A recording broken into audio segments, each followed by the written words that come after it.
नमस्ते दोस्तों, अमित कथावाचक एआई चैनल में आप सबका स्वागत है।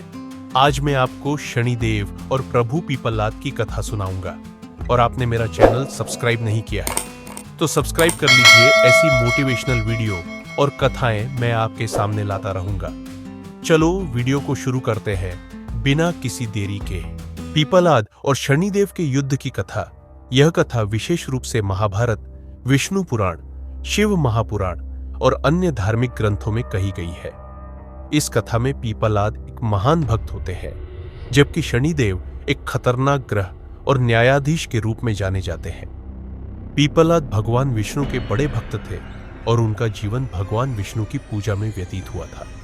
वहीं शनिदेव को कर्म का फल देने वाला ग्रह माना जाता है। प्रारंभिक कहानी कथा के अनुसार एक समय की बात है जब शनिदेव पृथ्वी पर विचरण कर रहे थे। उनका उद्दीपन और प्रभाव बहुत ही प्रबल था। वह सबको अपनी न्यायप्रियता से डराते थे, क्योंकि उनके प्रभाव से मानव जीवन में कई संकट और कष्ट आ सकते थे।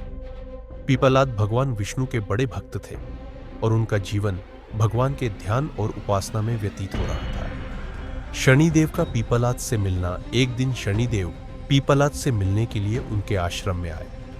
शनिदेव ने देखा कि पीपललाद भगवान विष्णु की भक्ति में पूर्ण रूप से मग्न है। शनिदेव ने सोचा, यह व्यक्ति बहुत साधारण है और इसके ऊपर मेरे प्रभाव का असर नहीं हो सकता, फिर भी मुझे इसका परीक्षण करना चाहिए। शनिदेव ने पीपललाद से कहा, तुम इस दुनिया में कर्मों के अनुसार फल प्राप्त करते हो।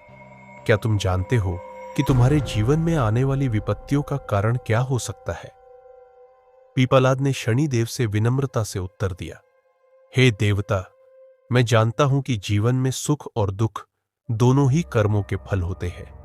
मैं भगवान की भक्ति में रत हूं और उन्हें सच्चे हृदय से स्वीकार करता हूं। शनिदेव का क्रोध और पीपललाद की भक्ति। शनिदेव ने पीपललाद के उत्तर को साक्षात्कार किया और उनकी भक्ति में एक प्रकार की जिज्ञासा महसूस की। उन्होंने सोचा कि भगवान विष्णु की भक्ति करने से पीपललाद को कोई भी संकट नहीं हो सकता, लेकिन उनका अस्तित्व शनिदेव के अधीन है। शनिदेव का मन में विचार आया, अगर पीपललाद मेरे प्रभाव से बचने का दावा कर रहे हैं तो मुझे उन्हें एक पाठ पढ़ाना चाहिए। शनिदेव ने पीपललाद पर एक शक्तिशाली ग्रह पीड़ा डाली। यह पीड़ा अत्यंत कष्टकारी थी और पीपललाद को शारीरिक और मानसिक रूप से बहुत तकलीफ पहुंचाने वाली थी। लेकिन पीपललाद ने इसका सामना पूरी तरह से किया और अपनी भक्ति में कोई कमी नहीं आने दी।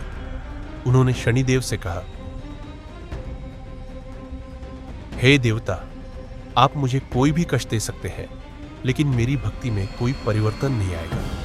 मैं अपने भगवान की पूजा करता रहूंगा। युद्ध का आरंभ यह देखकर शनिदेव अत्यंत चिढ़ गए। वह समझ गए कि पीपललाद के भीतर अपार भक्ति और आस्था है और उनकी शक्ति से किसी भी प्रकार का युद्ध करना व्यर्थ होगा।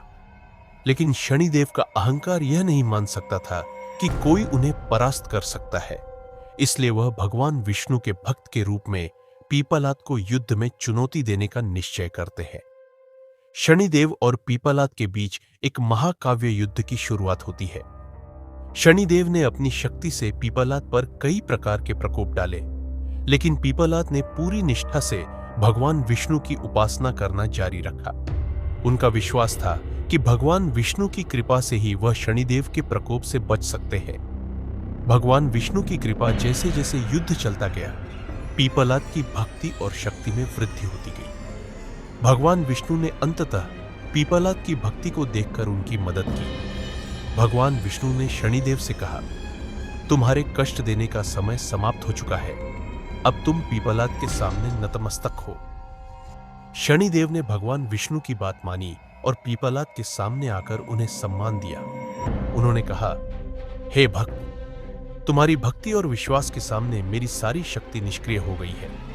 तुम्हारे बिना किसी सहायता के भगवान विष्णु की कृपा तुम पर हमेशा बनी रहेगी। समापन और शांति। अंततः शनिदेव ने पीपललाद को उनकी भक्ति और विश्वास के लिए आशीर्वाद दिया। उन्होंने पीपललाद से कहा, तुमने मुझे यह समझाया कि सच्ची भक्ति और विश्वास के सामने कोई भी संकट छोटा होता है। तुम्हारी भक्ति को देखकर मुझे भी शिक्षा मिली है। पीपलाद ने शनिदेव को धन्यवाद दिया और भगवान विष्णु के प्रति अपनी आस्था को और भी मजबूत किया। निष्कर्ष, भगवान पीपलाद और शनिदेव का यह युद्ध हमें यह सिखाता है कि सच्ची भक्ति और विश्वास किसी भी संकट से बड़ी होती है।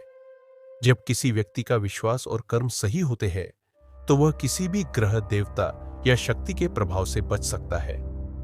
शनिदेव के युद्ध के बावजूद पीपलाद ने यह सिद्ध कर दिया कि भगवान की भक्ति में कोई भी बाधा नहीं आ सकती।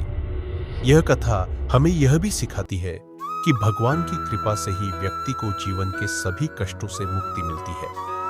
शनिदेव का शांति और न्याय का संदेश भी यह है कि हर व्यक्ति को अपने कर्मों के अनुसार फल मिलता है और सच्चे कर्मों के साथ जीवन जीने वाला व्यक्ति कभी हार नहीं सकता।